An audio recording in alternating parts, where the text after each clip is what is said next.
more than 80% disease are non-communicable disease. Autoimmune conditions के लिए कभी भी आप इंटरनेट का या कोई भी टिप्स की सहारा ना लीजिए।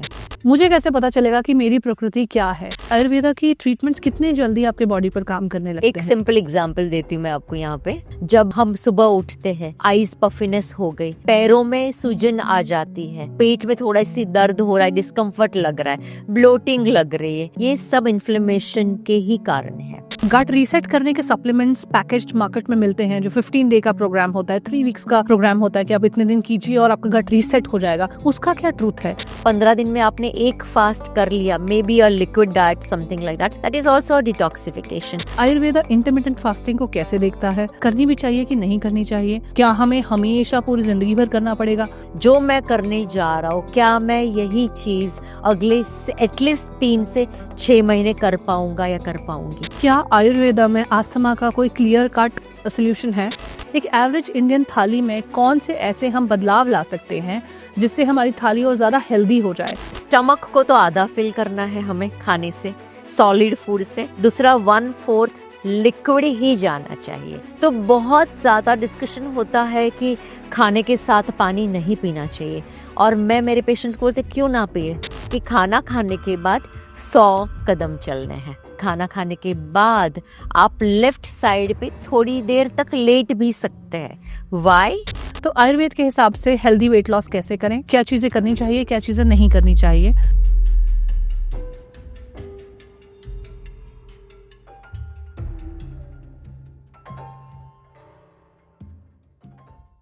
नमस्ते, the journey with in podcast में आपका स्वागत है, मेरे यानी शोभा राणा के साथ। मैं एक इमोशनल इंटेलिजेंस और माइंडसेट कोच हूं और साथ ही इस पॉडकास्ट की होस्ट और क्रिएटर भी हूं। The journey with in podcast का एम है कि आपको आपकी बेस्ट लाइफ, आपकी ड्रीम लाइफ डिजाइन करने में मदद कर सके, और ये हम करते हैं by taking the journey with in, खुद की तरफ लौट आने से, खुद को बेहतर समझने से, और हमारी आज की लाइफ में हम क्या एक्शंस ले सकते हैं जो हमें एक ट्रांसफॉर्मेशन की जर्नी पर लेकर जा सकें। आज हम खुद को डीपली समझने वाले हैं through the lens of Ayurveda. एक आयुर्वेद जो है वो मेरे इंटरेस्ट का बहुत बड़ा टॉपिक रहा है। आयुर्वेद इतना पुराना हिस्ट्री से आ रहा है, इसकी विजडम इतनी पौराणिक है, लेकिन आज की मॉडर्न लाइफस्टाइल में इतने ब्यूटीफुली इंटीग्रेट हो जाता है, हमें इतने सारे सॉल्यूशंस दे सकता है कि हर किसी को ये कॉन्वर्सेशन एंड तक जरूर देखनी चाहिए। आज इस एपिसोड में हमने कोशिश की है अपनी प्रकृति को जानने की, आयुर्वेद के हिसाब से अपने त्रिदोषों को समझने की, और अपनी लाइफ को हम कैसे अलाइन कर सकते हैं उस हिसाब से। गट हेल्थ को आयुर्वेद कैसे देखता है? इन्फ्लेमेशन, डिटॉक्स हमारी बॉडी में क्या रोल प्ले करता है?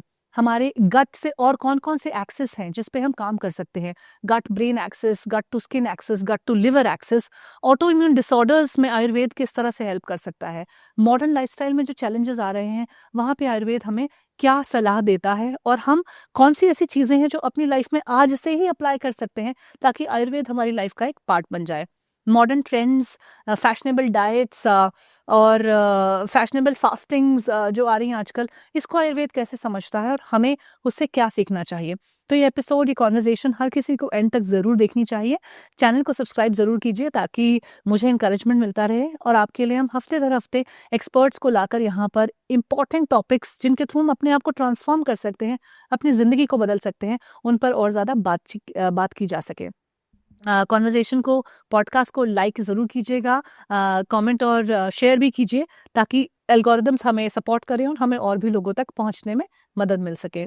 आज हमारे साथ आयुर्वेद स्पेशल एपिसोड के लिए हैं डॉक्टर भावना देवरा, जो कि एक आयुर्वेद डॉक्टर हैं। ये पिछले कई सालों से पेशेंट्स को, लोगों को आयुर्वेद को बेहतर समझने और अपनी ज़िंदगी में उतारने में मदद कर रही हैं। बीमारियों के रूट कॉज तक कैसे जाना है, फंक्शनल डाइट क्या होती है, फंक्शनल न्यूट्रिशन क्या होता है, आपकी लाइफ में आयुर्वेद किस तरह से काम करता है, कौन सी नॉलेज आपको होनी चाहिए, ये सब इनकी एक्सपर्टीज का पार्ट है। So let's meet doctor Bhavna Devra on the journey with in podcast.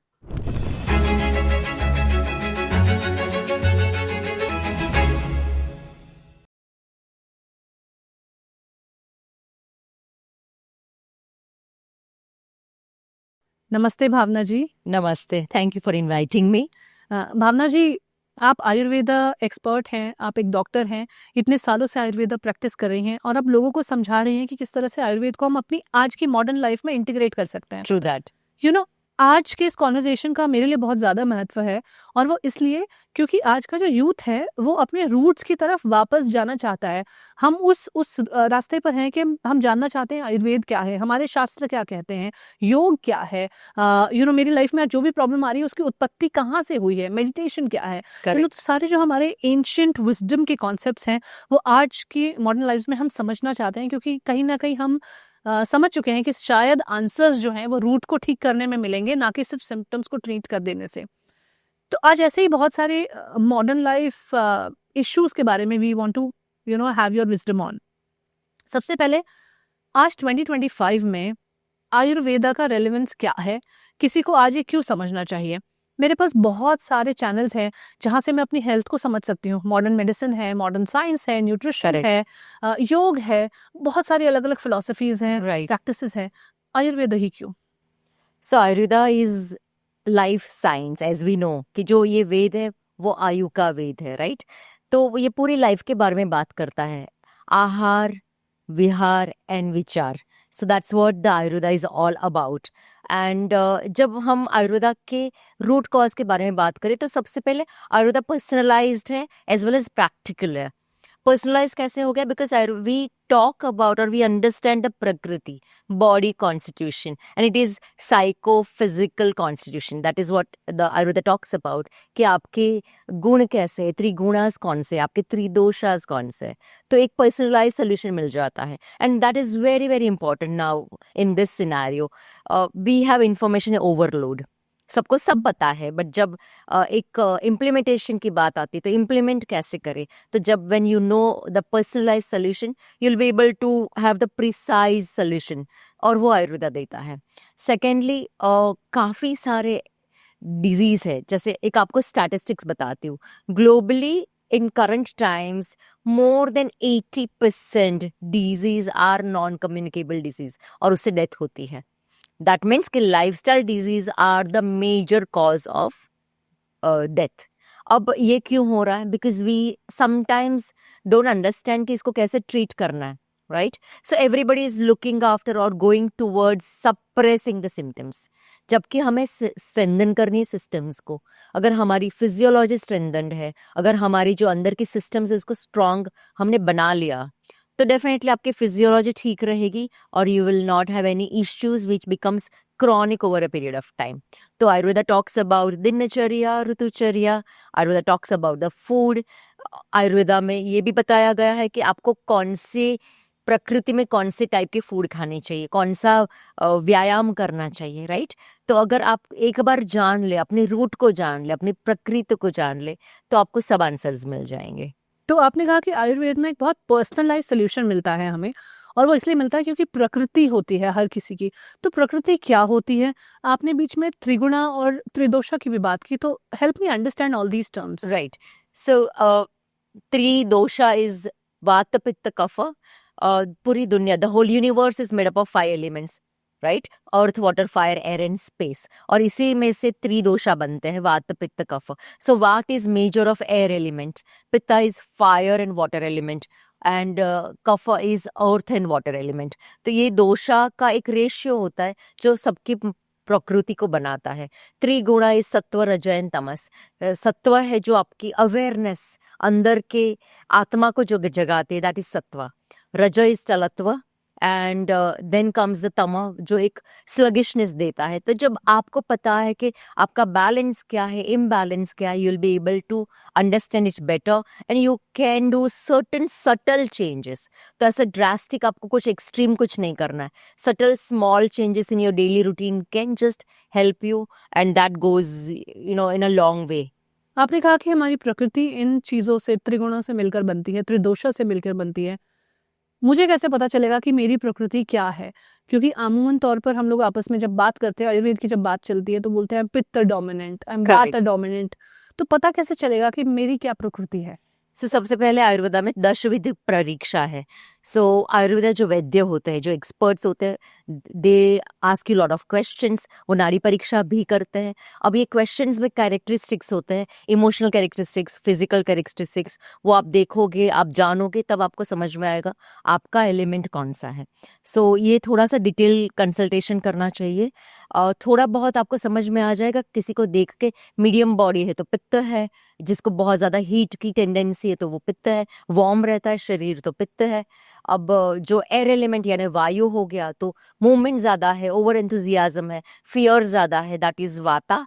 And कफ प्रकृति यानी थोड़ा स्लगिशनेस या हैवी बॉडी है। तो एक ये जनरलाइज्ड है, बट इसको बहुत ही प्रैक्टिकली प्रिसाइज भी बना सकते हैं और देख सकते हैं। और ये मैं बताऊंगी कि कोई एक्सपर्ट डॉक्टर के पास, आयुर्वेदा डॉक्टर के पास जाके आपको देखना चाहिए, ताकि आपको एक पर्सनलाइज सोल्यूशन मिल सके। जैसे आप एक आयुर्वेदा डॉक्टर हैं, तो जब आपके पास कोई आएगा तो आप उनको ये सब क्वेश्चंस की लिस्ट देकर, बातें कर आप पर्सनलाइज Yes. प्लान डिकोड कर सकते हैं Correct. उनके लिए। करेक्ट। भावना जी, आपने कुछ कॉमन साइंस बताए हमारी प्रकृति को समझने के। अब अगर मैं अपनी प्रकृति समझ भी जाती हूँ कि हाँ, मेरा ये टाइप का प्रकृति है, ये डोमिनेंट है, ये सेकंड है, ये थर्ड है, उससे फायदा क्या होगा? तो आयुर्वेदा का एक बहुत बड़ा रोल है प्रिवेंशन के बारे में, कि आप अपने डिजीज, जो लाइफस्टाइल डिजीज, उसको प्रिवेंट कर सकते हैं। कैसे प्रिवेंट करेंगे? कि जब आपको आपकी प्रकृति पता है, आपको आपकी टेंडेंसी पता चल जाएगी कि आप ऑलरेडी, अगर somebody who is a fire body, जो पित्त ऑलरेडी उनमें डोमिनेंट है, तो उनको ऐसी लाइफस्टाइल होनी चाहिए कि उनका और ज्यादा इन्फ्लेमेशन, जो पित्त है, वो ना बढ़े, राइट? तो डेफिनेटली आपको आपकी प्रकृति और विकृति के बारे में देखना चाहिए। एक आपकी प्रकृति, बॉडी टेंडेंसी पता चल गई तो वो उस दिशा में जाना ही नहीं है। फिर उसके सामने जो दूसरे ऑपोजिट एलिमेंट्स है, वात के सामने है कफ, पित्त के सामने है कफ एंड वात, तो तीनों का बैलेंस कर लीजिए। और वो बैलेंस होगा लाइफस्टाइल से, आपकी दिनचर्या से, आपके डेली रूटीन में होगा। सर्टेन हर्ब्स है जो पित्त के लिए अच्छे हैं, सर्टेन हर्ब्स है वो वात के लिए अच्छे हैं। तो एक बार आपको प्रकृति पता चल गई तो अकॉर्डिंगली आपके डेली रूटीन में वो हर्ब्स, वो खाना, वो फल या फिर वो जो सब्जियां है, ग्रेन्स है, मिलेट्स है, ये सब चीज़ों का प्रपोर्शन प्रकृति के हिसाब से अलग अलग होना जरूरी है। ओके, आपने एक और टर्म का यूज किया, विकृति। उसका क्या मतलब है? विकृति यानी इम्बैलेंस। जब इस त्रिदोषा, जो तीनों दोष है, उसमें इम्बैलेंस हो जाता है, यानी पित्त प्रकोप हो गया, that's what we call it. वात संचय या वात प्रकोप हो गया, दैट मीन्स कि वो बढ़ गया, इम्बैलेंस हो चुका, तो immediately you are going to have some symptoms जो लॉन्ग टर्म में बढ़ के वो डिजीज में कन्वर्ट हो जाता है। जैसे एयर है, वात है, उसके कारण ड्राइनेस आ गई, अपने गट में भी ड्राइनेस यानी रुक्षता आ गई, कॉन्स्टिपेशन हो गया, या फिर हेयर फॉल होना स्टार्ट हो गया, दैट मीन्स कि एयर ड्राइनेस, या स्किन में कोई डिजीज हो गया, तो दैट मीन्स कि एयर की वृद्धि हो गई, बढ़ गया, राइट? वात अगर बढ़ जाता है तो उसको आपको एक वात शमन यानी उसकी चिकित्सा करनी जरूरी है। इसी तरह से अगर कफ बढ़ जाता है तो किस तरह के बॉडी में हमें चेंजेस देखने को मिलते हैं? सो कफ की विकृति, इम्बैलेंस होगा तो ज़्यादातर लोगों में एक मोटापा की, ओबेसिटी आई जाती है, बिकॉज कफ एक अर्थ एलिमेंट है, यानी पृथ्वी महाभूत को बढ़ाता है, राइट? तो कफ का सबसे पहले तो आपको ये देखना है कि उसका स्थान है चेस्ट, यानी जब कफ की वृद्धि हो जाती है तो ज़्यादा जिनको बहुत लॉन्ग टर्म की लंग्स की रिलेटेड इश्यूज हो जाते हैं, या मोटापा हो गया, एस्थमा हो गया, that is because of the kapha imbalance.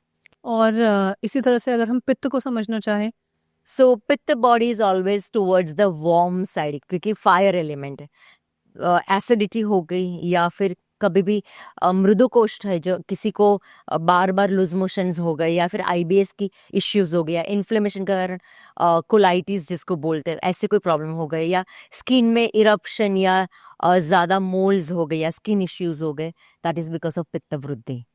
तो ये जो तीनों हमारी प्रकृति है, इन तीनों से हमारी बॉडी में होने वाली सारी प्रॉब्लम्स कनेक्टेड हैं, या कुछ इसके बाहर भी है, कुछ आउट ऑफ सिलेबस भी है? नहीं, ये एवरीथिंग इज अराउंड त्रिदोषा। अब disease what we do is, जब सामने पेशेंट आता है तो उनके कौन से इम्बैलेंस है वो देखते हैं, और एक डायग्नोसिस होता है।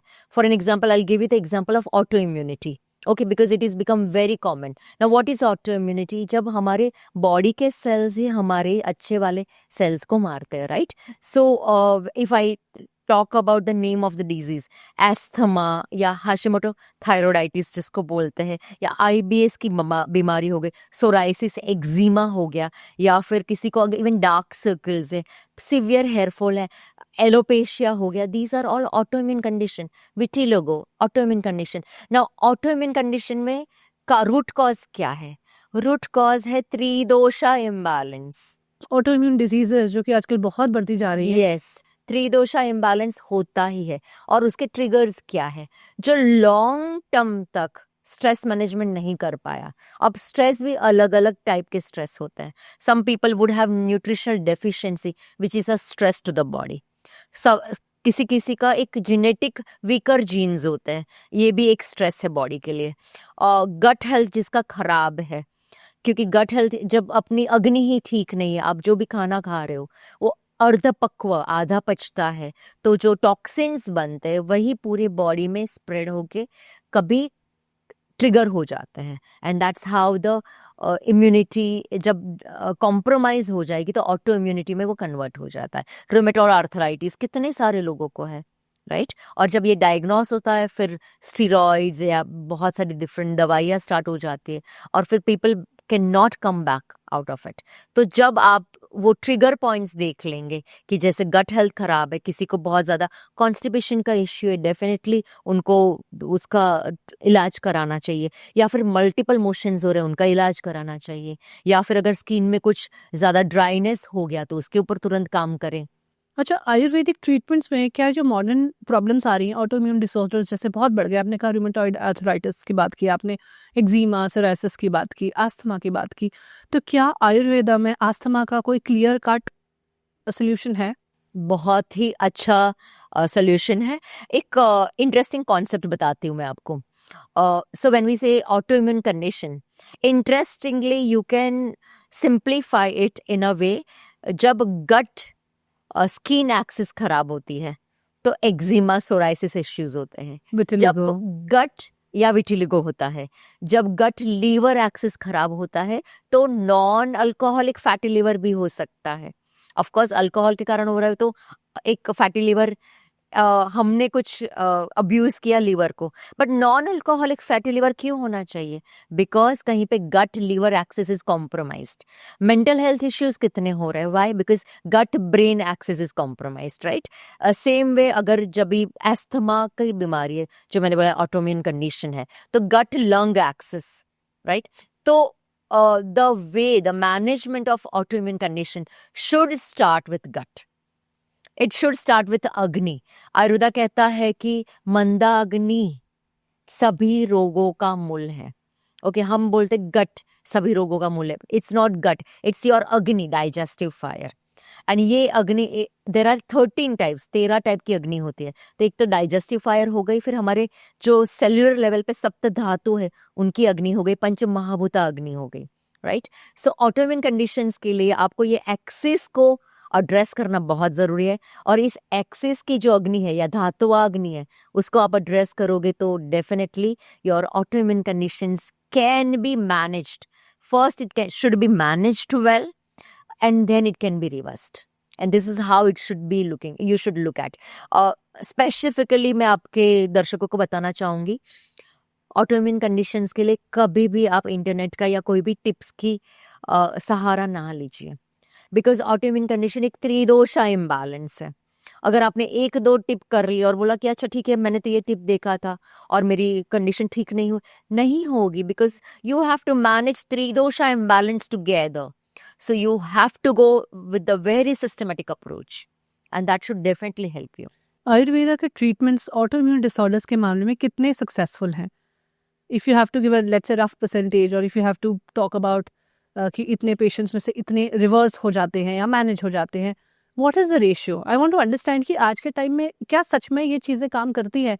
One of the reasons to have you Bhavna ji on the journey with in podcast was also this, क्योंकि मैं आयुर्वेदा को ना मॉडर्न कॉन्टेक्स्ट में समझना चाहती हूँ, क्योंकि हम में से बहुत सारे लोग अपनी जीवन जो यहाँ पे बड़े शहरों में है, अर्बन सिटीज़ में है, छोड़कर वो वाला आयुर्वेदा लाइफस्टाइल नहीं जी सकते जो हम किसी आश्रम में जाके 10 दिन 15 दिन का एक कोर्स करके आ जाते हैं। Do that. पंचकर्मा कर लिया, अभ्यंगम कर लिया, मसाजेस कर लिया, कुछ इस Right. तरह से खाना खा लिया, प्रकृति के हिसाब से आहार हो गया।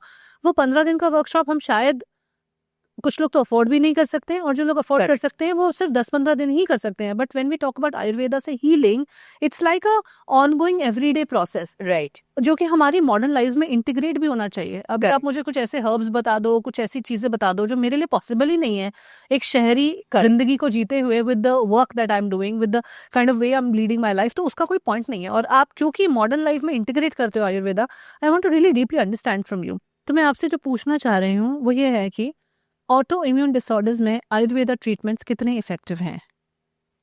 So, autoimmunity आयुर्वेदा में बताया गया है tridosha imbalance, Shubha ji. That means कि तीनों दोषों को हमें ठीक करना पड़ेगा। ओके, और उसके ट्रिगर पॉइंट्स भी होते हैं, मतलब उसके रूट कॉज है।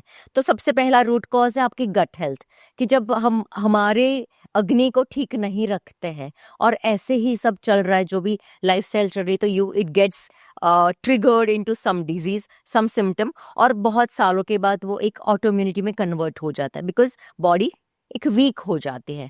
दूसरा है कि वीकर जीन्स, कि हमारे जो गट माइक्रोबायोम है या फिर हेरिडिटरी में हमारे पेरेंट्स से हमें कोई वीकर जीन्स मिले हैं, तो बचपन से कुछ जैसे एस्थमा हो जाता है पेशेंट्स को, या बचपन से एक्जिमा सोराइसिस की बीमारी होती है।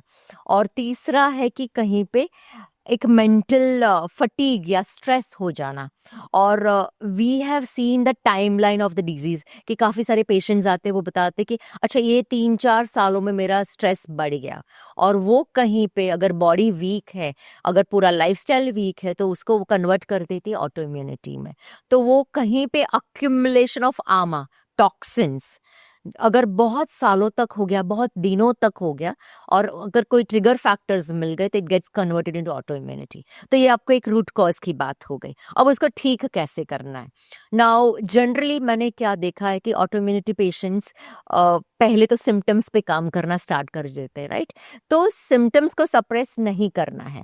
अगर बहुत ज़्यादा सिम्टम्स है, तो आप अपना लाइफस्टाइल चेंज करने के साथ साथ अपने गट हेल्थ के ऊपर भी ध्यान दीजिए, बिकॉज गट हेल्थ को आप ठीक करोगे, आप जो खाना खा रहे हो उसको डाइजेस्ट करोगे, तो न्यूट्रिएंट ठीक होगा, तो आपकी सिस्टम स्ट्रांग होगी। सिस्टम स्ट्रांग होगी तो फिर आप अपने डिजीज को कम कर पाओगे। अब यहाँ पे आयुर्वेदा कैसे हेल्प करता है?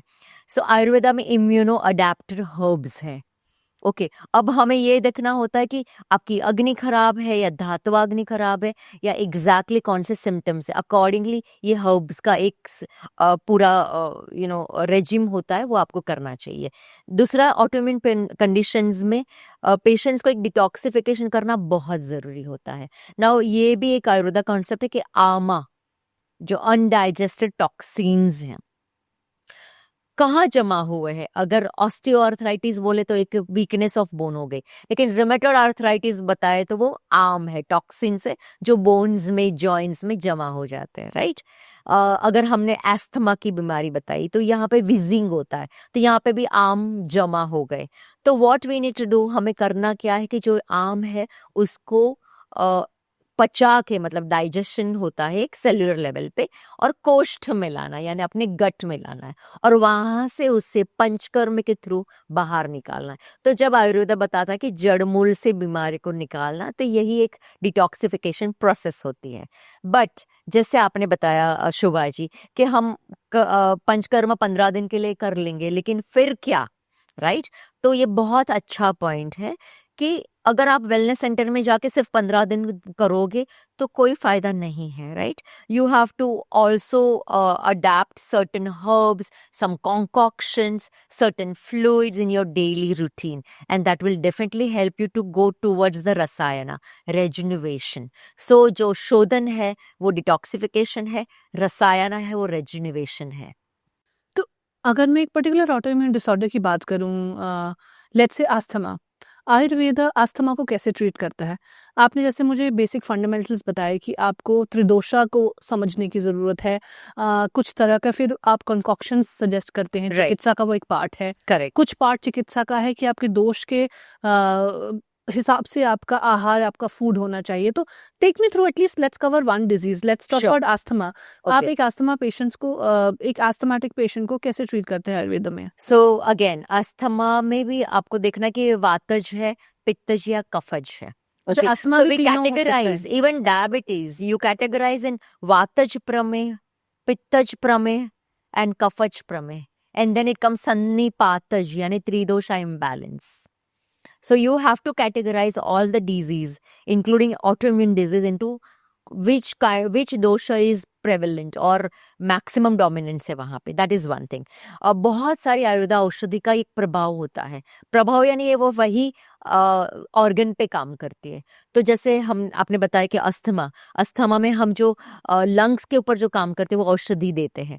वैसे कॉन्कॉक्शंस होते हैं जो बहुत अच्छे से काम करते हैं. एक भारंगी करके हब है, वासा करके एक हब है, that works on the lungs.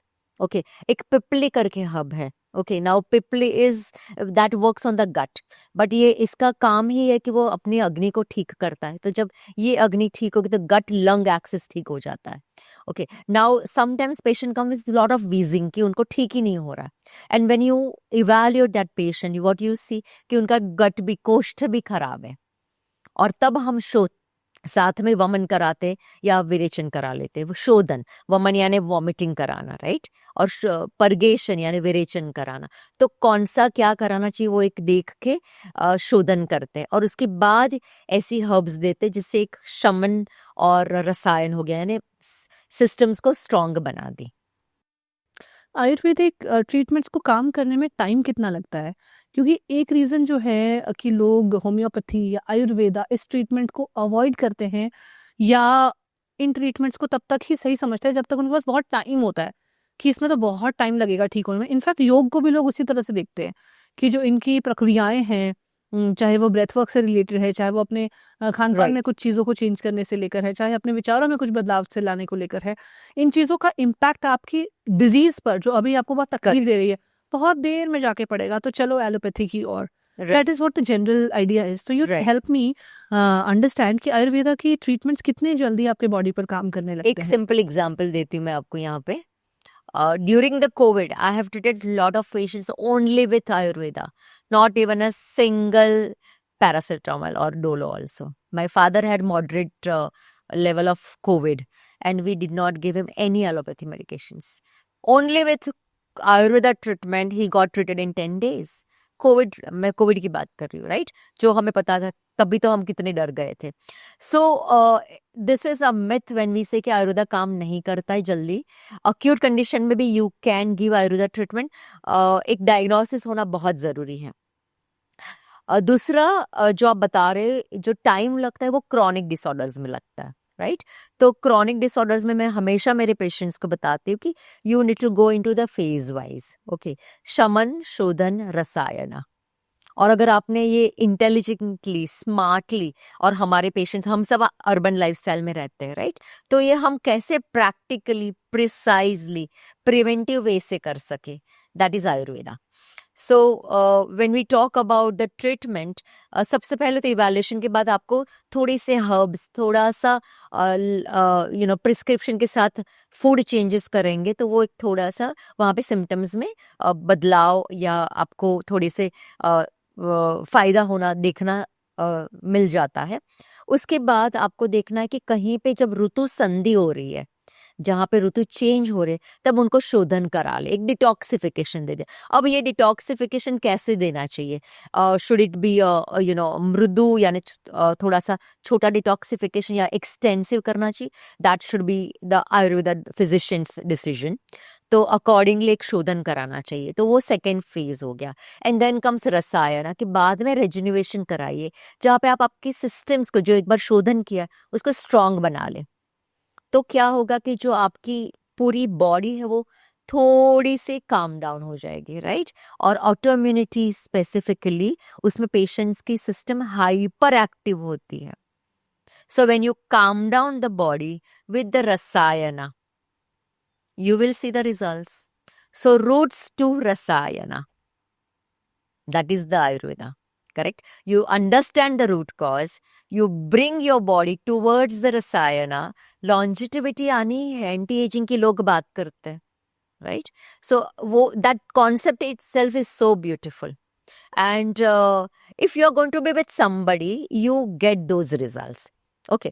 एक और एग्जाम्पल मैं मेरे पेशेंट्स को बताती हूँ. घर में कहीं पे इलेक्ट्रिक सामान खराब हो गया या फिर अगर कुछ नल खराब हो गया, हम अपने आप करते नहीं करते.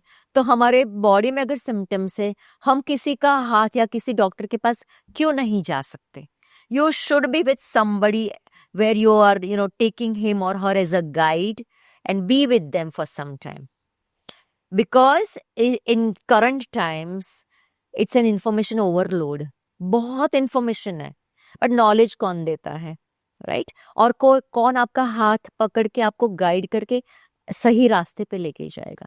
That is very important. तो अगर आप किसी का हाथ पकड़ रहे हो तो इम्प्लीमेंट कर पाओगे and you will see the results. तो बेसिकली आयुर्वेदा की जो ट्रीटमेंट्स आप कह रहे हो कि इफेक्टिव हैं अगर सही तरीके से स्टेप बाय स्टेप फॉलो करके किया जाए. एक सवाल जो मेरे मन में आ रहा है, गट हेल्थ की आज की डेट में बहुत बात होती है, Right. और होनी भी चाहिए क्योंकि 80% से भी ज्यादा बीमारियां जो ह्यूमन रेस को हैं वो गट से उत्पन्न होती है. चाहे वो Absolutely. फिजिकल इलनेसेस हैं, चाहे मेंटल इलनेसेस हैं, चाहे Correct. हार्मोनल इश्यूज हैं, most of it happens through the gut और एटलीस्ट गट एक्सेस. चाहे वो गट ब्रेन एक्सेस है, गट लिवर एक्सेस है, गट लंग एक्सेस है, गट टू स्किन एक्सेस है. ये बात हमने कुछ ब्रीफली इस एपिसोड में की है. तो आयुर्वेदा गट हेल्थ को कैसे देखता है, और अगर आज हमको अपनी गट हेल्थ को रिस्टोर करना है by taking the principles of Ayurveda, तो कहाँ से शुरुआत करनी चाहिए? Surely, it's a very interesting question. So when we say gut health, it's a कोष्ठ in Ayurveda, और उसके भी टाइप्स है, समकोष्ठ, मृदु कोष्ठ, क्रूर कोष्ठ, राइट? तो सबसे पहले तो इवैल्यूएशन कीजिए कि आपका कोष्ठ कैसा है. Somebody who goes past motions again and again, या थोड़ा सा तीखा खा लिया, बाहर का खा लिया और मल्टीपल मोशंस हो गए, वो मृदु कोष्ठ है और वहां पे पित्त डोमिनेंस होता है. अब ऐसे कोष्ठ में इन्फ्लेमेशन, जो पित्त वृद्धि, आजकल इन्फ्लेमेशन वर्ड बहुत कॉमन हो गया, तो पित्त वृद्धि बोलता है आयुर्वेदा उसे. तो इन्फ्लेमेशन हो गया, कोलाइटिस, आइटिस हो गया, दैट इज पित्त वृद्धि, और मृदु कोष्ठ में हो जाता है. देन कम्स क्रूर कोष्ठ, कॉन्स्टिपेशन की बीमारी, राइट? बहुत सारे लोग हैं बोलते कि मैं रोज मुझे मोशंस पास नहीं होते या फिर हार्ड होते हैं, राइट? तो दैट इज कॉन्स्टिपेशन. वो एक ड्राइनेस है गट में, और जब वो लेग्जेटिव्स लेते वो ड्राइनेस बढ़ जाती है, तो वो वाता डोमिनेंस हो गया. तो रादर देन इंक्रीजिंग द वाता मोर, हमें वहां पे कहीं पे स्नेहन करना चाहिए. दैट मीन्स कि आपको कहीं पे सो वात वृद्धि जो पेशेंट्स को होती है क्रूर कोष्ठ में, तो वात की चिकित्सा करनी चाहिए. एंड देन कम्स द सम कोष्ठ, जहाँ पे ओवरऑल डाइजेशन ठीक है और वही हमारे गट को ठीक रखता है. हमें डेटा से पता चला है कि 82% लोग जो हमारा पॉडकास्ट देखते हैं या सुनते हैं, अभी तक उन्होंने चैनल को सब्सक्राइब किया नहीं है. सो आप चैनल को सब्सक्राइब कीजिए अगर आपको हमारी पॉडकास्ट की कोशिश अच्छी लगती है, क्योंकि subscription is free, it cost you nothing, लेकिन ये हमें इन रिटर्न बहुत इंकरेज करता है कि every week we come with a new topic that will help you transform your life. So do subscribe, and if you like the conversation तो जरूर like कीजिए, कॉमेंट और शेयर कीजिए अपने फ्रेंड्स एंड फैमिली के साथ. Now let's get back into the episode. So जैसे हमने समझा कि मृदु कोष्ठ है या क्रूर कोष्ठ है, तो कहीं पे आपको थोड़े से हर्ब्स आप डेली रूटीन में ले सकते हैं. क्रूर कोष्ठ जिनको कॉन्स्टिपेशन की बीमारी है, उनके लिए एक मेथी, मैं आपको एक सिंपल कॉम्बिनेशन बताती हूँ जिसको बोलते हैं मेथी अजवाइन. क्योंकि मेथी है वो फाइबर देता है, अजवाइन वो वात को थोड़ा सा शमन करता है. उसके साथ आपने दे दिया क्यूमिन, क्योंकि अगेन वो वात को कम करेगा. तो मेथी, अजवाइन और जीरा, ये तीनों का कॉम्बिनेशन आप ले सकते हो. ये बहुत इंपॉर्टेंट है. इनको कितनी क्वांटिटी में मिलाना है, कब पीना है, थोड़ा सा कुछ अगर आप यहाँ डिटेल बता पाए ताकि लोग उसको इम्प्लीमेंट कर पाए अपनी लाइफ में अपने गट हेल्थ को इम्प्रूव करने के लिए.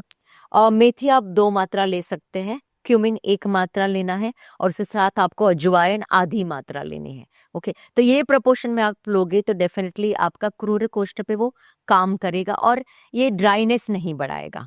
अच्छा, और ये लेना कब है? मेथी, अजवाइन एंड जीरा का पानी आप खाने के साथ ले सकते हो, क्योंकि आपके स्टमक को खाना आधे तक ही ले चाहिए. और दूसरा जो 1/4 पार्ट है आपके स्टमक में वो पानी से, हर्बल वाटर से फिलअप कीजिए। तो आप एक मात्रा 100 ml पानी की ले ली और उसमें मेथी, अजवाइन, जीरा का प्रपोर्शन डाल दिया और वो आप खाने के साथ ले लीजिए। सेकेंडली, जब क्रूर कोष्ठ होता है, त्रिफला डेफिनेटली बहुत ही इम्पॉर्टेंट है, क्योंकि इसमें 3 फल होते हैं, वो त्रिदोषा को बैलेंस करते हैं। तो वो भी डेली रूटीन में आप ले सकते हो। उसकी मात्रा अलग अलग होती है, जिसका जो प्रकृति अकॉर्डिंगली वो मात्रा चेंज कर सकते हैं। देन कम्स द मृदु कोष्ठा, जो बार बार मोशंस पास करते हैं, उनके लिए बिल्व का पानी बहुत अच्छा है। तो बिल्व यानी बेल मज्जा, जो एक बेल फ्रूट होता है, वो बहुत अच्छा है। दाड़िम का पानी बहुत अच्छा है। दाड़िम उनकी छाल है, उनकी पानी थोड़ा सा आप ले सकते हो, वो भी बहुत अच्छा है, बिकॉज वो थोड़ा सा इन्फ्लेमेशन को कम कर देगा, राइट। तो ये थोड़ा सा मृदु कोष्ठ के लिए बहुत अच्छा होता है। एक चीज़ जो हम बार-बार बात कर रहे हैं इन्फ्लेमेशन की, और आज की डेट में सारी बीमारियों का रूट कॉज़ इन्फ्लेमेशन ही है। आपकी बॉडी में कहीं न कहीं इन्फ्लेमेशन हो जाता है, जिस वज़ह से वहाँ पे बीमारी बननी शुरू हो जाती है। सबसे पहले तो बताइए कि आयुर्वेदा की नज़र से इन्फ्लेमेशन है क्या? इसको कैसे समझें बेहतर? और फिर इसका करें क्या? अगर हम समझ भी जाते हैं कि ये इन्फ्लेमेशन है, आयुर्वेद ये कह रहा है, तो इसका प्रैक्टिकल एप्लीकेशन क्या है मेरी लाइफ़ में? सो इन्फ्लेमेशन आयुर्वेदा में बताया गया है पित्त वाता वृद्धि, इम्बैलेंस होना। और सिंपल लैंग्वेज में बताया तो बॉडी एक हाइपर एक्टिविटी जोन में चली जाती है, और कहीं पे वो जो काम डाउन होना चाहिए सेल्युलर लेवल पे, माइटोकॉन्ड्रियल लेवल पे, वो नहीं होता है। अब अगेन द रीजन होता है उसका कि गट हेल्थ, कहीं पे वो डाइजेशन ठीक नहीं हो रहा है और न्यूट्रिएंट नहीं मिल रहे हैं। तो सबसे पहले तो उसके ऊपर आपको काम करना है। इन्फ्लेमेशन को कम करने के लिए आपको रेस्ट एंड डाइजेस्ट मोड में जाना बहुत ज़रूरी है। तो रेस्ट यानी बॉडी को एक स्ट्रेस मैनेजमेंट, अच्छी नींद होनी ज़रूरी है। डाइजेस्ट यानी आप जो खाना खा रहे हो उसको आप डाइजेस्ट करके न्यूट्रिएंट को एब्जॉर्ब, असिमिलेट कर रहे कि नहीं, वो आप देखिए। और बाद में एलिमिनेशन होना ज़रूरी है। तो एक पूरा होम्योस्टैसिस बोलते हैं जिसको, कि जब बॉडी में वो फिजियोलॉजी ठीक है तो इन्फ्लेमेशन नहीं होगा।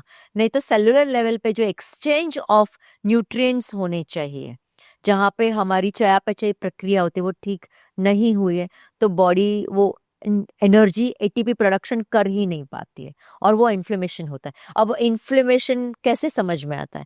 जब हम सुबह उठते हैं तो आईज पफिनेस हो गई, पैरों में सूजन आ जाती है, राइट। पेट में थोड़ा सी दर्द हो रहा है, डिस्कम्फर्ट लग रहा है, ब्लोटिंग लग रही है, या फिर थोड़ी सी बॉडी वार्म हो जाती है, ये सब इन्फ्लेमेशन के ही कारण है। और जब थोड़े से आप स्ट्रेस को ठीक करोगे, बॉडी को नरिश करोगे खाने से, आपके नींद से, तो इन्फ्लेमेशन कम हो जाएगा। इन्फ्लेमेशन जो है एक बहुत बड़ा रीज़न है बहुत सारी डिजीज़ेज़ का, और सारी बात जो आप इन्फ्लेमेशन को एक्सप्लेन कर रहे हो आयुर्वेदा पर्सपेक्टिव से, वो आ रही गट कैसे काम कर रहा है। मतलब जो आप खाना खा रहे हो, आप उसे कैसे पचा रहे हो, और पचाने के बाद उससे क्या एब्जॉर्ब कर रहे हो, कितना एब्जॉर्ब कर रहे हो। तो जो गट रीसेट करने के सप्लीमेंट्स पैकेज्ड मार्केट में मिलते हैं, जो 15 डे का प्रोग्राम होता है, 3 वीक्स का प्रोग्राम होता है कि आप इतने दिन कीजिए और आपका गट रीसेट हो जाएगा, उसका क्या ट्रूथ है? वो कितना इफेक्टिव है? क्या उसके इफेक्ट्स जो हैं वो लॉन्ग लास्टिंग है? करना भी चाहिए, नहीं करना चाहिए? बिकॉज ये बहुत कन्फ्यूजन है। एज सच सप्लीमेंट्स को लेकर बहुत ज़्यादा कन्फ्यूजन है लोगों में, क्योंकि कितनी बड़ी इंडस्ट्री खड़ी हो गई है करेक्ट। सप्लीमेंट्स पर। आपने आहार की बात की, तो मैं कहीं पर एक स्टडी पढ़ रही थी कि इंडिया में 62% जो लोग हैं वो उनका डाइट ठीक नहीं है, और हमारी डाइट का एज सच 60+% कॉम्पोनेंट कार्ब से आ रहा है। तो प्रोटीन की एक बहुत बड़ी मार्केट वहाँ पे Correct. खुल गई है। देन और भी तरह के सप्लीमेंट हैं आपके बोन हेल्थ को लेकर, आपके माइक्रोन्यूट्रिएंट्स को लेकर, बहुत सारे सप्लीमेंट की एक बहुत बड़ा इंडस्ट्री बन गई है।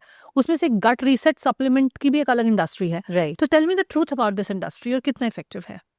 So gut reset supplement mainly काम करते हैं कुछ माइक्रोबायोम्स के स्ट्रेन्स के साथ। अब हमारे गट में जो मॉडर्न रिसर्च बताते हैं, I am also a functional medicine nutritionist, so I will talk about the gut microbiomes यहाँ पे, कि बॉडी में 30 ट्रिलियन से ज़्यादा भी गट माइक्रोबायोम्स हैं। अब ये जो माइक्रोबायोम्स है उसके बहुत सारे स्ट्रेन्स हैं।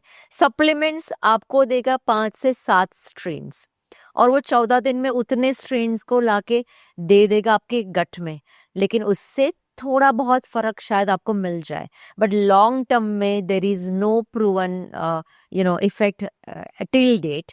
बिकॉज कहीं पे वो डिसबाउंस हो सकता है। बट ये अगर आप 14 डेज का सप्लीमेंट भी ले रहे हो, अगर आप आपके फूड पे ध्यान नहीं दे रहे हो तो उसका कोई फायदा नहीं है। Now let me compare this supplement versus Ayurveda panchakarma here. Okay, so Ayurveda Panchkarma also does the gut reset, correct? When we do a Vaman, Virech and Basti, it is a gut reset. But here there is a concept of पूर्व कर्म, जहाँ पे body को 5 दिन के लिए prepare करते हैं, फिर हम विरेचन कराते हैं या वमन कराते हैं, एंड देन संसर्जन क्रम, वहाँ पे जब आप वापस जाते हो तो ये प्रॉपर प्रोसीजर होती है जहाँ पे आपकी बॉडी एक प्रिपेयर हो जाती है और उसमें खाना पीना, stress management, everything is taken care of. तो सिर्फ एक सप्लीमेंट से मुझे नहीं लगता है कि फायदा हो जाए, थोड़ा बहुत होगा, कोई उसमें डाउट नहीं है, but we can not totally depend on it. तो फिर अपने गट को हम डिटॉक्स कैसे करें? डिटॉक्सिफिकेशन के बारे में कुछ बताइए।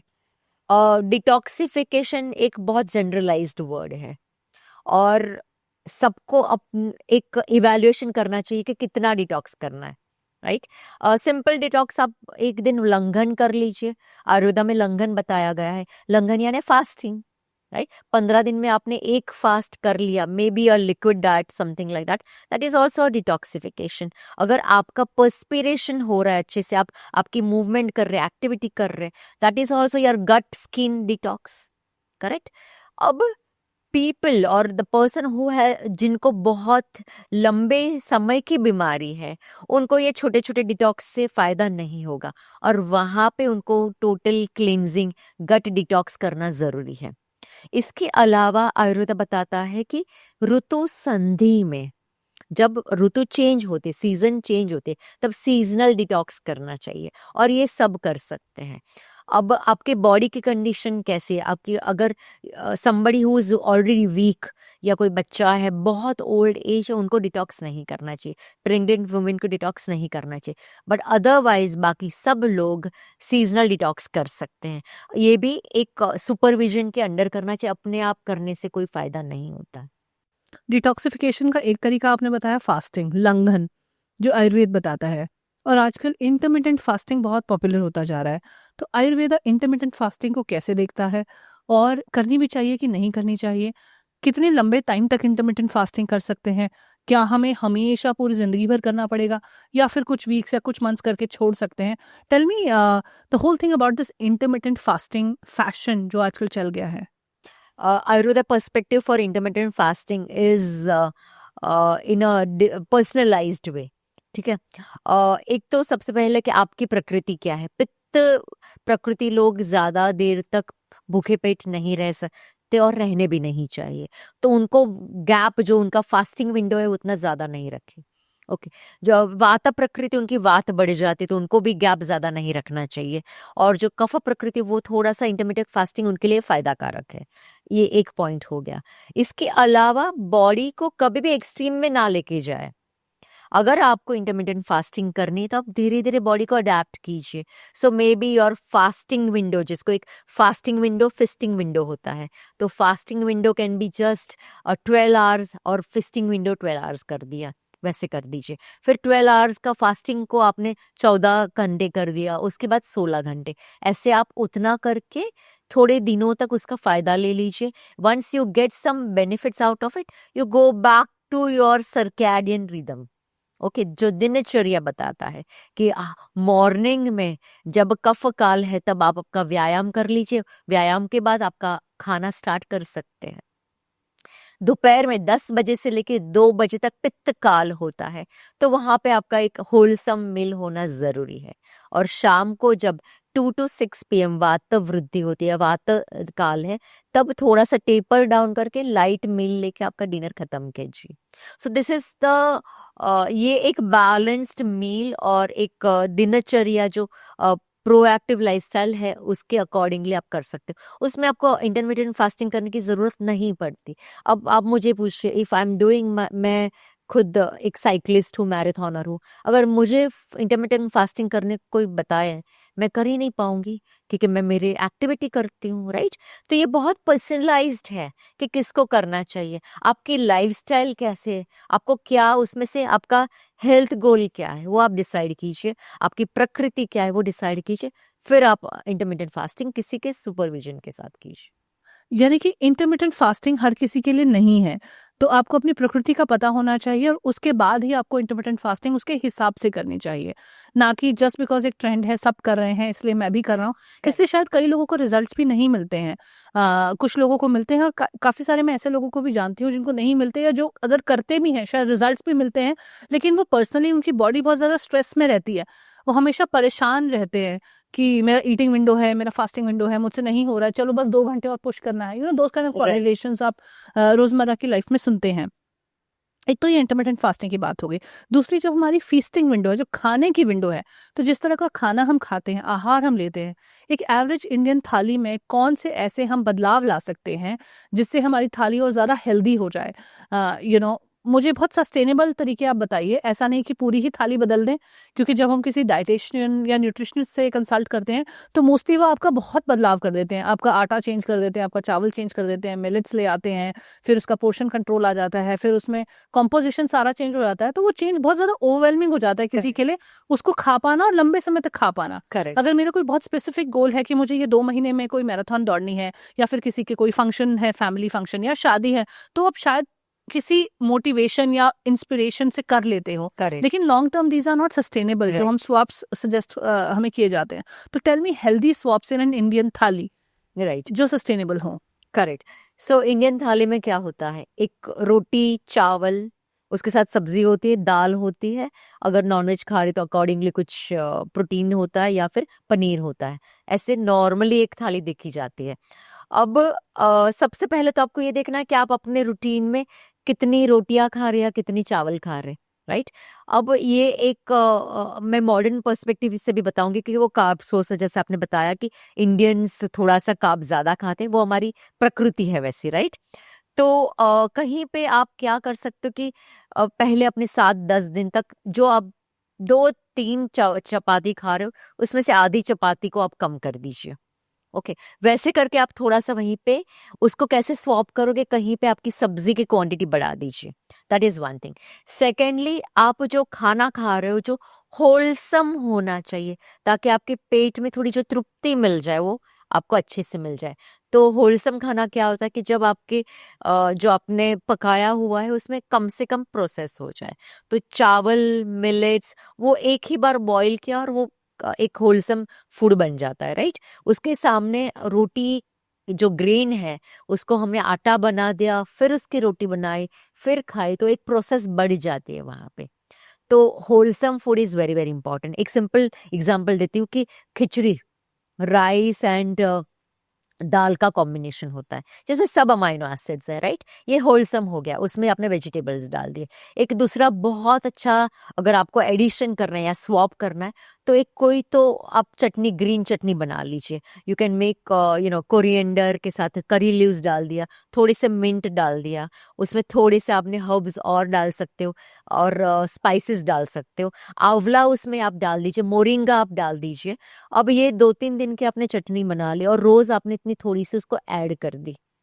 ग्रीन लीफी वेजिटेबल्स है, उसका एक थोड़ा सा घी में आपने उसको सौते कर दिया, वो डाल दिया। तो व्हाट विल हैपन, आपका प्लेट थोड़ा सा फिलअप हो जाएगा बाकी सब चीज़ों से, और वहां पे आपने एक चपाती कम कर दी, 2 चम्मच राइस कम कर दिए, बात खत्म हो गई। ये सिंपल सा स्वॉप है, राइट। दूसरा एक बात, जैसे मैंने बताया कि स्टमक को तो आधा फिल करना है हमें खाने से, सॉलिड फूड से, दूसरा 1/4 लिक्विड ही जाना चाहिए। तो बहुत ज़्यादा डिस्कशन होता है कि खाने के साथ पानी नहीं पीना चाहिए, और मैं मेरे पेशेंट्स को बोलते क्यों ना पिए, हर्बल पानी पीजिए। यू कैन कस्टमाइज आपकी प्रकृति के हिसाब से या आपकी ऋतु के हिसाब से आप चेंज कर सकते हो, रोज आप कुछ अलग ले सकते हैं। आपने कुछ अजवाइन, जीरा, मेथी का पानी जैसे मैंने बताया वो कर सकते हो, या फिर आप एक दिन आपने थोड़ा सा ड्राई जिंजर पाउडर ले लिया, थोड़ा सा सिनेमन डाल दिया गर्म पानी में, वो पानी ले लिया। व्हाट विल हैपन, आपका स्टमक थोड़ा सा फिलअप, एक सिप लेते जाइए, स्टमक ज्यादा फिल हो जाएगा, आपको थोड़ी सा संतुष्टि हो जाएगी। तो ऑटोमेटिकली वो पोर्शन है वो बैलेंस्ड हो जाएगा, राइट? इनफैक्ट बहुत सारी कम्युनिटीज में, इनफैक्ट साउथ इंडिया में शायद एक गर्म पानी का गिलास जिसमें ज्यादातर या तो दालचीनी का पानी होता है या फिर जीरे का पानी, इवन रसम है ना, वो दिया जा रहा है खाने के साथ। Correct correct. राइट। तो आप कह रहे हो कि ऐसा फ्लेवर्ड वाटर, जिसे अगर हम एक आम भाषा में infused fluid, infused flavoured water, spiced water, Correct. जो आजकल बहुत फैंसी टर्म्स चल रहे हैं, वो लेना चाहिए खाने के साथ। अच्छा, दूसरी चीज, घी के यूसेज के बारे में आयुर्वेदा क्या कहता है? क्या हमें आयुर्वेद के हिसाब से घी खाना चाहिए? करंट टाइम्स में if you ask me 80% of patients are vata vriddhi पित्त वृद्धि पेशेंट। वात और पित्त इम्बैलेंस के साथ ही सब बीमारियां हैं, और वात और पित्त दोनों में घी बहुत अच्छा काम करता है जब वात पित्त इम्बैलेंस है, क्योंकि पित्त बैलेंस करेगा घी, बिकॉज ठंडा होता है। वात में ड्राइनेस होते तो वहां पे भी घी, बिकॉज वो स्नेह है और ओलिएशन देता है, तो वात पित्त वृद्धि में घी देना बहुत ही जरूरी है और देना चाहिए। अब कब लेना चाहिए बहुत बड़ा क्वेश्चन हो जाता है, right? People who are vatavritti patients, उनको सुबह में ले सकते हैं 1 चम्मच, एक छोटी सी 1 टीस्पून गर्म पानी में मिक्स कर दी, घी वाटर बन गया और वो ले लिया, वो सबके लिए फायदे कारक है। और घी अदरवाइज आप अगर जो खाना बना रहे हैं उसको आप थोड़ा सा घी में, जैसे मैंने ग्रीन लीफी वेजिटेबल्स बताया, उसको थोड़ा सा घी में पका लीजिए ताकि वो थोड़े से न्यूट्रिएंट्स उसको अच्छे से मिक्स हो जाए, वैसे आप घी को यूज कर सकते हैं। कफ प्रकृति के पेशेंट्स को थोड़ा सा घी अवॉइड करना चाहिए, but 1 chammach ghee every day is possible for all prakriti patients. अब मैं आजकल जो ट्रेंडिंग डाइटरी फैशंस चल रहे हैं, जिसमें कीटो बहुत पॉपुलर है, या फिर और भी बहुत सारे अलग अलग डाइट्स हैं, ओमैड भी एक है, 1 मील अ डे, जिसमें एक दिन में एक ही बार खाना खाना है, कुछ और डाइट्स हैं जिसमें 7 दिन कुछ अलग अलग तरीके का खाना खाना है, जीएम्स डाइट।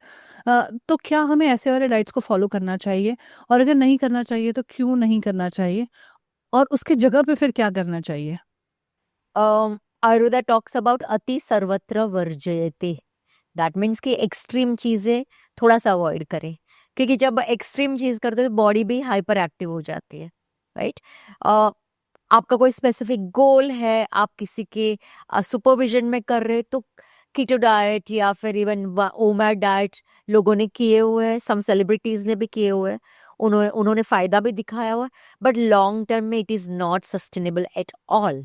सो सबसे पहले तो ये सोचिए कि जो मैं करने जा रहा हूँ, क्या मैं यही चीज अगले एटलीस्ट 3 से 6 महीने कर पाऊंगा या कर पाऊंगी? अगर आप कर पाते हो तो वो ठीक है, और मोस्टली ये हम नहीं कर पाते बिकॉज वो प्रैक्टिकल नहीं है। अगर आप नहीं कर पाते तो सिंपल तरीका क्या है कि छोटे छोटे आप स्वैप्स, जैसे हमने बताया कि आपका बैलेंस मिल कर दीजिए, थोड़ी सी एक्टिविटीज को थोड़ा सा इंक्रीज कर लीजिए ताकि आपका मस्क्यूलर लेवल के जो मेटाबॉलिज्म वो ठीक हो जाए, राइट? थोड़ा सा ब्रेथ वर्क पे ध्यान दीजिए। तो ये छोटी छोटी चीजें भी अगर 5-10 मिनट आप रोज स्पेंड करते हो तो आपको वो एक्सट्रीम डाइट के स्ट्रेस से बच जाएंगे। अगर हमें आयुर्वेदा के हिसाब से अपना डेली रूटीन को सेट करना हो, तो डेली रूटीन दिखेगा कैसे?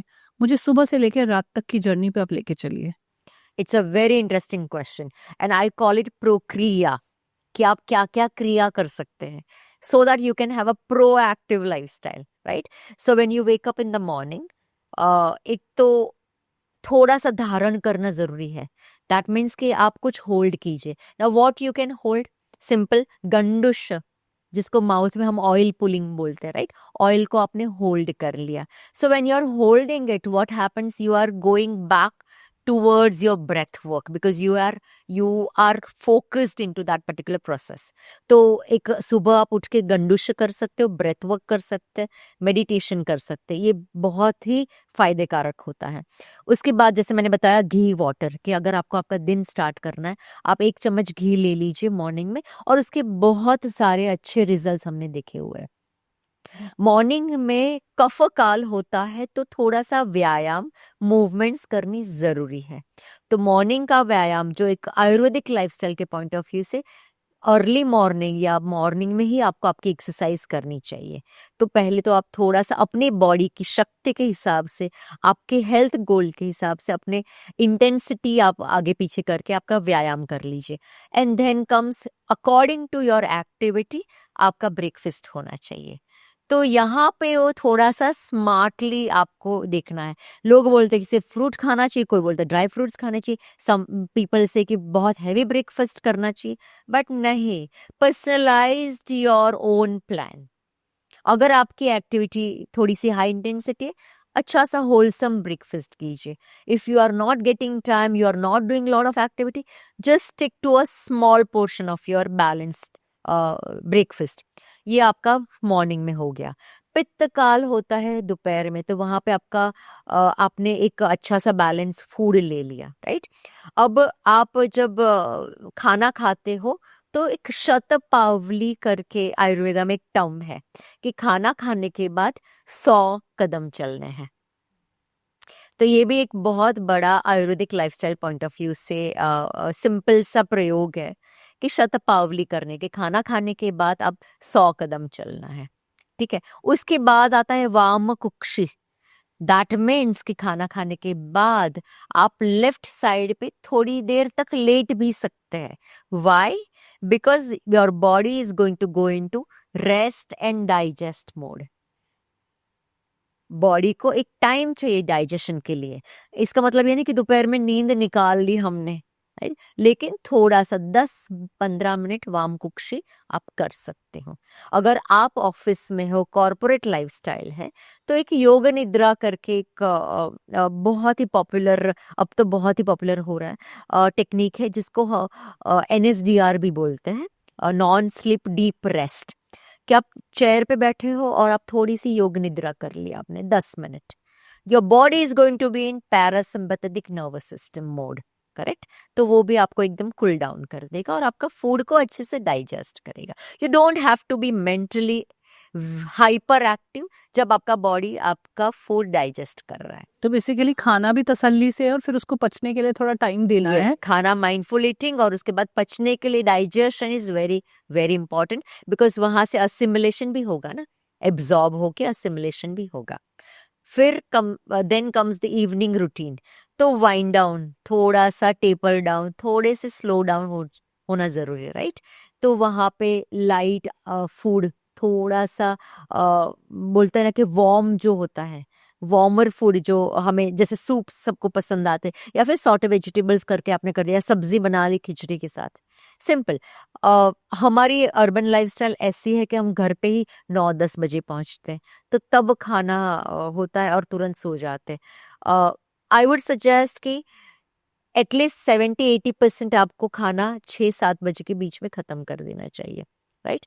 देन कम्स सर्टेन अदर प्रक्रिया, पादाभ्यंग। पैरों में थोड़ा सा आपने मसाज कर लिया, राइट, वो आपके बॉडी को कूल डाउन कर देता है और वहीं पे शायद वो इन्फ्लेमेशन पे भी काम करता है, राइट। दूसरा होता है कि आप वापस वो शतपावली का प्रयोग कीजिए कि थोड़ा सा चलना है आपको, ताकि आपका डाइजेस्ट हो जाए फूड। तो ये भी बहुत ज़रूरी है। कहीं पे आयुर्वेदा ऑल्सो टॉक्स अबाउट एक विचार की बात जब करते हैं कि पूरे दिन में क्या हुआ, उसका एक थोड़ा सा आपने अपने माइंड में एक रिवाइंड कर लिया कि ठीक है, आज एक ग्रैटिट्यूड फीलिंग के साथ कि मैंने ये सब चीज़ें मेरे साथ अच्छी हुई, and then you just go to your sleep. So this is an ideal Ayurvedic lifestyle. जितना भी आप कर सके वहाँ से आप स्टार्ट कीजिए। एक ओवरवेलमिंग सिचुएशन नहीं होनी चाहिए। 1-2 चीज़ें भी आपने स्टार्ट कर ली, you will see the difference there. तो कौन सी ऐसी 3 चीजें हैं जो आज से हमें स्टार्ट कर देनी चाहिए ताकि हम आयुर्वेदा से अलाइन हो जाएं? सबसे पहले तो स्पाइस्ड वाटर है ना, हर्बल वाटर लेना स्टार्ट कर दीजिए। त्रिफला इज वेरी गुड, त्रिकट्टू बहुत अच्छा हर्ब है, कॉम्बिनेशन है, वो भी आप कर सकते हो। विडंग करके एक हर्ब है, वो भी बहुत अच्छा है, वो भी आप कर सकते हो। कोई भी कर सकता है? हाँ, कोई भी कर सकता है, गट हेल्थ के लिए बहुत अच्छा है। और दूसरा है शतपावली, 100 कदम चलना, वो आप डेफिनेटली कर सकते हो। एंड तीसरा मैं बताऊंगी कि सुबह आपने थोड़ा सा गंडूशम माउथ में होल्ड कर लिया, क्योंकि सबको उठ के भागना है, ऑयल पुलिंग ऑयल पुलिंग जिसको बोलते हैं, तो वो आप कर सकते हैं। तो ये 3 चीज़ें अगर सबसे पहले स्टेप्स लेने हो आयुर्वेदिक लाइफस्टाइल की तरफ, तो ये 3 चीज़ें इंक्लूड करना शुरू करना पड़ेगा अपने डाइट में। हमने बहुत सारी बातें की आज भावना जी, हमने अपने डाइट को समझने की कोशिश की, हमने गट हेल्थ को समझने की कोशिश की, इन्फ्लेमेशन के बारे में, कॉमन ऑटो इम्यून डिसऑर्डर्स जो होते हैं उनके बारे में आपने समझाया कि आयुर्वेदा से कैसे हम इसको देख सकते हैं और कैसे फिर उसको करेक्ट भी कर सकते हैं। और आयुर्वेदा के प्रिंसिपल्स के बारे में आपने हमें बताया, अपनी प्रकृति को समझने के बारे में बताया। तो बहुत सारी इंटरेस्टिंग चीज़ें आई एम श्योर इस एपिसोड से जानने को मिली हैं। तब जाते-जाते जो आखिरी सवाल मैं आपसे पूछना चाहती हूँ, it is about weight loss, क्योंकि ये साल भी ख़त्म होने वाला है और ईयर एंड पर यूजुअली लोग न्यू ईयर रेजोल्यूशन बनाते हैं, तो फिटनेस एक सबसे बड़ा सबसे टॉप में प्रायोरिटी होती है सभी के लिए। ये बात अलग है कि वो अगला साल आते-आते 10-15 दिनों में सबकी प्रायोरिटीज़ अलग हो जाती हैं, लेकिन हाँ, fitness is a top most priority for a lot of people और फिटनेस में भी वेट लॉस एक सबसे इम्पोर्टेंट प्रायोरिटी है। तो आयुर्वेद के हिसाब से हेल्दी वेट लॉस कैसे करें? क्या चीज़ें करनी चाहिए, क्या चीज़ें नहीं करनी चाहिए? Tell me more about it. So weight loss में सबसे पहले ये देखिए कि फैट लॉस करना ज़रूरी है, और जब आपको फैट लॉस करोगे तो हेल्दी बॉडी रहेगा और आपका वेट भी साथ में। It's an added effect when you do your fat loss. तो आयुर्वेदा बताता है कि मेदो धातु, यानी आपके मेद जो है, आपके इसमें जो फैट है वो बहुत जमा होती है, उसके ऊपर आपको काम करना है। बहुत सारे ऐसे हर्ब्स हैं आयुर्वेदा में जो इसके ऊपर काम करते हैं, जैसे मैंने आपको विडंग बताया। तो सबसे पहले आपके डाइजेशन को ठीक कर लीजिए। अगर आप कहीं पे आपके मोशंस ठीक नहीं है, उसको ठीक करना ज़रूरी है आयुर्वेदा पॉइंट ऑफ व्यू से, तो वो बहुत ज़्यादा वेट लॉस में हेल्प करता है। दूसरा, आयुर्वेदा में हमने देखा है कि बहुत सारे इन्फ्यूज्ड हर्ब्स होते हैं। त्रिफला वर्क्स वेल, जो आप वेट लॉस के लिए उसके लिए हेल्प कर सकते हो। Triphala also helps a lot in weight loss. तो त्रिफला का प्रयोग अपनी प्रकृति के हिसाब से कीजिए। अगर आप पित्त प्रकृति के हो तो कहीं पे आंवला का प्रपोर्शन त्रिफला में ज़्यादा होना चाहिए। अगर आप वात प्रकृति के हो तो आपको हरडी का प्रपोर्शन त्रिफला में ज़्यादा होना चाहिए। अगर आप कफ प्रकृति के हो तो उसमें बेहड़ा का प्रयोग ज़्यादा करना चाहिए। तो त्रिफला का प्रयोग बहुत अच्छा है। आयुर्वेदा में ये भी बताया गया है कि आपके सप्तधातु पोषण भी होना चाहिए। तो बैलेंस न्यूट्रिशन बहुत होलसम रखना चाहिए। जो भी आप खाना खा रहे हो उसको थोड़ा सा माइंडफुल ईटिंग, चबा के स्लोली खाइए, और वो आपको डेफिनेटली वेट लॉस देगा। तो ये आप आयुर्वेदा पॉइंट ऑफ व्यू से कर सकते हैं। ये मैंने बहुत जनरलाइज्ड आंसर किया। ये जो आपने आंसर दिया है इसमें मुझे स्पेसिफिक पॉइंट्स बताइए कि अगर मुझे वेट लॉस एम करना है तो कौन से 3 एक्टिविटीज़ हैं या कौन सी 3 चीज़ें हैं जो कल से ही कर सकते हैं आयुर्वेद के हिसाब से? वेट लॉस के लिए शुंठी, ड्राई जिंजर और सिनेमन, ये दोनों बहुत अच्छे किचन स्पाइसेस है। इन दोनों का कॉम्बिनेशन आप सेम मात्रा में लेना है, ज़्यादा नहीं लेना है, एक पिंच यानी चुटकी भर लेना है। 100 ml गर्म पानी में लेके आप दिन में 2 से 3 बार कीजिए। ऐसे ही आप जीरा एंड अजवाइन का वाटर, वो आपने ले लिया और थोड़ा सा ही लेना है आपको, वो भी आप दिन भर ले सकते हो। आयुर्वेदा ऑल्सो टॉक्स अबाउट कि जो आपका पानी है वो थोड़ा सा नरम होना चाहिए, यानी ल्यूक वार्म होना चाहिए। तो ठंडा नहीं हमेशा पीना है। ठंडा नहीं पीना है, आपको गर्म पानी करके थोड़ा सा उसको वार्म करके फिर दिन भर लेते रहिए। आंवला is also a very powerful weight loss herb, I would say. आंवला पित्त शामक है तो इन्फ्लेमेशन को कम कर देगा। उसके साथ उसमें फाइबर्स भी बहुत है, विटामिन सी से भरपूर है, तो वो थोड़ा सा एंटीऑक्सीडेंट की तरह भी काम करता है। तो आंवला को यूज़ करना बहुत इजी है। आपको थोड़े से तरीके बताऊंगी मैं। फ्रेश आंवला मिल जाएगा अब तो विंटर में, तो उसको ग्रेट कर लीजिए, पानी में डाल दीजिए और पी लीजिए। रूम टेम्परेचर वाटर 100 ml लेना है, एक आंवला घिस के उसमें आप फाइबर के साथ ले लीजिए। अगर आपको फ्रेश आंवला नहीं मिल रहा है तो आंवला का पाउडर, तो 500 ml पानी लेना है, 1 टीस्पून आंवला पाउडर डाल के इन्फ्यूज करके आप दिन में ले सकते हैं इन बिटवीन द मील्स। तो वैसे भी आप यूज कर सकते हैं। तीसरा, आप आंवला सलाद बना लीजिए। आंवले को छोटा छोटा कट कर लिया, उसके साथ थोड़े से क्यूकम्बर और कैरेट्स डाल दिया और वो आंवला सैलेड जिस तरह हो गया। और वो भी आप अपने फूड में, लंच में ऐड कर सकते हैं। उसके अलावा आप आंवला को कैंडी की तरह अगर करना है तो थोड़ा सा ड्राई जिंजर पाउडर और आंवला को बॉईल करके उसको सुखा दीजिए। और शुगर नहीं डालनी है बिकॉज आप कहीं पे वेट लॉस की तरफ देख रहे हो। तो आंवला और जिंजर की जो कैंडी बनती है वो भी बहुत अच्छी होती है, और डाइजेशन में जो ठीक करेगी, फाइबर को जो बढ़ाएगी, वो डेफिनेटली वेट लॉस में हेल्प करेगा। भावना जी, आपने बहुत सारे इंटरेस्टिंग बातें बताई आयुर्वेद से रिलेटेड हमें। आजकल की मॉडर्न लाइफस्टाइल इश्यूज जो आ रहे हैं उनको कैसे हम रिवर्स कर सकते हैं, कैसे हम ठीक कर सकते हैं, एंड लास्ट में हमने वेट लॉस टिप्स की बात की। आपसे बात करके बहुत कुछ नया सीखने को मिला, and I am sure this episode is I opening for the audience also. उनको भी आयुर्वेद में जो एक रुचि है वो डेफिनेटली जागेगी, और एक क्यूरियोसिटी जागेगी कि हम और क्या सवाल पूछ सकते हैं और कैसे देख सकते हैं, मेरी मॉडर्न लाइफ में हम कैसे फिट कर सकते हैं।